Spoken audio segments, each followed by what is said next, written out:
환자분들한테도 이렇게 말씀을 드리지만 이렇게 얘기를 드리는 경우도 사실 많이 있거든요. 안녕하세요. 더운 여름이 지나가고 이제 바람이 부는 가을이 왔는데 그만큼 이제 건조해지기도 쉬운 계절인 것 같아요. 그래서 오늘은 이제 안구 건조증에 대해서 이야기해 보도록 하겠습니다. 안구 건조증의 원인은 혹시 무엇인가요? 건성환이라고 하는 거는 하나의 질환은 아니고요. 유사한 증상이나 그 소견을 보이는 여러 가지 질환을 하나로 묶은 거를 이제 건성환 증후군이라고 합니다. 건성환의 원인은 여러 가지가 있을 수가 있는데 대표적으로 이제 크게 나눈다면은 그 눈물 분비가 잘 안 되는 경우가 있을 수가 있고요. 눈물이 빨리빨리 마르는 경우에 눈이 건조해질 수 있겠죠.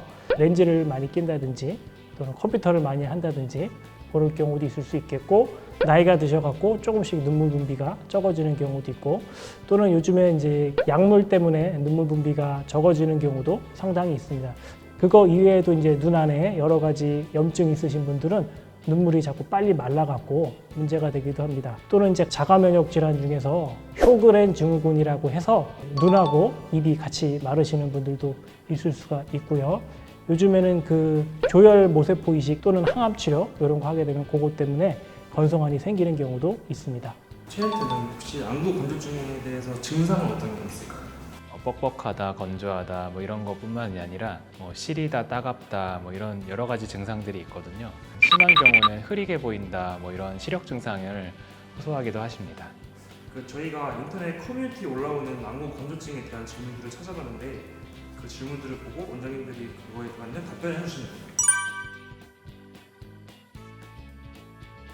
안구 건조증이 심해도 라식 수술은 가능한데 안구 건조증이 심하다면 라식 수술 전에 각막 지형도 검사나 굴절 검사가 평소 자기 눈하고 다르게 나올 수 있기 때문에 건조증이 심한 경우에는 건조증 치료를 먼저 열심히 한 다음에 각막 표면 상태가 호전된 후에 다시 검사를 해서 라식 수술을 하시면 되겠습니다. 가급적으로는 안 쓰는 게 좋겠죠. 근데 이제 직업적으로나 환경적으로나 어쩔 수 없이 끼워야 되는 분들이 있잖아요.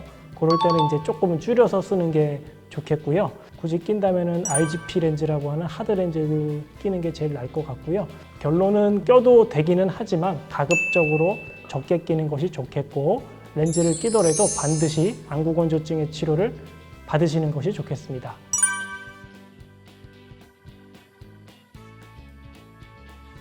팔다리 비교하면은 어느 날 컨디션 좋은 날은 팔다리가 막 잘 움직이고 힘이 좋을 때도 있고, 컨디션 안 좋은 날은 막 팔다리 쑤시고 막 아유 삭신이야 이럴 때도 있잖아요. 예, 그거랑 눈도 마찬가지 결이라고 생각을 해요. 컨디션에 따라서 뭐 건조증 증상이 좀 덜 느껴질 때는 좀 시력도 좋고 개운하고 아침에 눈 뜨고 일어났는데 번쩍할 때도 있고, 또 컨디션 좋지 않거나 또 건조증이 좀 악화가 되는 날에는 마찬가지로 좀 시력의 질도 많이 떨어질 수 있겠고, 건조증도 많이 심해서 눈이 뻑뻑할 수 있고, 저는 되게 당연한 거다, 어떻게 보면 정상이다, 이렇게 좀 말씀을 드리는 게 좋다라고 생각합니다. 당연히 변동이 있겠죠. 시력이라고 하는 거는 눈이 정상이라고 하더라도 컨디션이나 이런 거에 따라서 다를 수가 있고요. 특히 건조증 환자에게서 중요한 거는 이제 눈에 각막의 상처가 얼마큼 나느냐에 따라서 굉장히 시력에 많이 차이가 날 수가 있습니다. 대부분 우리가 쓰는 인공 눈물을 얘기하는 것 같은데 그거의 농도를 얘기하는 것 같아요. 보통 많이 시판되는 건 0.15%, 뭐 0.18%, 0.3% 이렇게 많이 나와 있죠. 결론적으로 얘기하면은 본인 눈에 제일 편한 거 쓰시면 되고요. 일단은 농도가 높으면은 조금 더 눈에서 오래 머무르고 조금 더 촉촉한 효과가 있을 수는 있습니다. 농도가 높을수록 조금 끈적거리는 느낌이 들 수 있고, 그거에 따라서 조금 저망감이 불편하게 느끼는 분들도 있습니다. 그래서 여러 개를 써보시고 본인한테 맞는 거를 쓰시면 되겠습니다.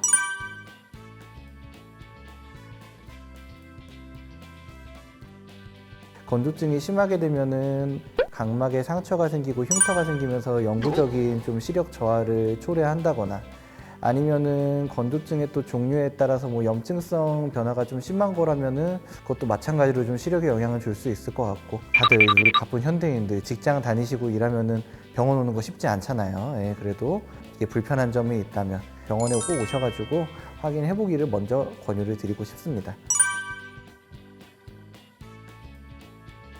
아까 말씀드린 쇼그렌 증후군처럼 다른 면역 질환이 동반되어 있는 걸 의심이 될 때는 안과에서만 검사를 하는 게 아니라 류마티스 내과나 이런 데에서 검사를 같이 해야 되기 때문에 그 조금 큰 병원 가고 다른 원인이 있지 않는지 그거를 확인하기 위해서 가는 경우가 간혹 있습니다. 그거 이외에는 사실 건조증 치료라고 한다면은 대부분은 큰 차이는 없을 것 같습니다. 그럼 이제 안구 건조증에 대해서 다양한 궁금증을 해결해보는 시간을 가져봤는데요.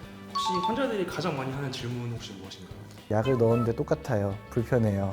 예, 그 얘기들을 제일 많이 하시는데 이제 건조증이라는 게 원인이 많은 질환이잖아요. 그래서 사실 저희가 한번 보고 몇 가지 검사 단순하게 해보고 이게 언제 낫는다 어떻게 낫는다 사실 말씀을 드릴 수가 없어요. 약을 써서 거기에 대한 반응도 지켜보고 현재 단계가 어느 정도인지 검사들도 해보고 사실 파악을 해야 되거든요. 꾸준한 치료가 중요하다. 이제 이 부분을 저는 항상 말씀을 드리고 싶습니다. 꾸준히 치료해야 되기 때문에 안약을 또 오래 쓰는데 안약 계속 써도 되는지 그걸 또 많이 물어보시거든요. 안약에 대한 특별한 부작용이 없는지 물어보시는데 안구 건조증에 사용하는 안약 중에 스테로이드 안약 이외에는 특별히 부작용이 생기는 안약들은 없으니까 계속 쓰셔도 된다고 생각합니다. 그럼 이제 마지막으로 안구 건조증의 치료 방법에 대해서 간단하게 그냥 설명 부탁드릴게요.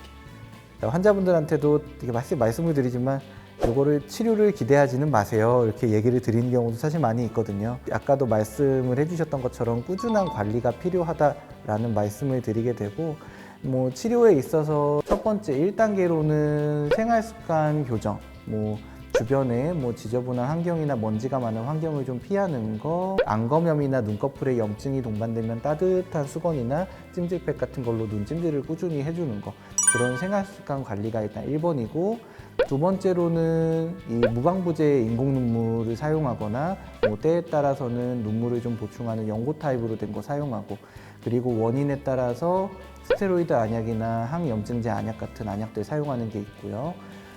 세 번째로는 더 심해지면은 자가요청 안약이라고 해서 자기 이제 피를 뽑아서 안약을 만드는 거, 눈물점 마개라고 해서 눈물 내려가는 길을 막아서 눈물량을 보충하는 거, 이런 치료들, 다양한 원인, 다양한 증상, 다양한 치료를 가진 어찌 보면은 이제 완치라기보다는 꾸준한 관리를 통해서 삶의 질을 유지하는 게 중요한 질병이기 때문에 불편한 증상이 있다면 안과에 내원하셔서 안과 전문의의 상담을 받고 적합한 치료 방법을 찾아서 꾸준한 관리가 중요하다. 이렇게 정리를 해보도록 하겠습니다. 오늘도 우리 안과TV 시청해 주셔서 감사합니다.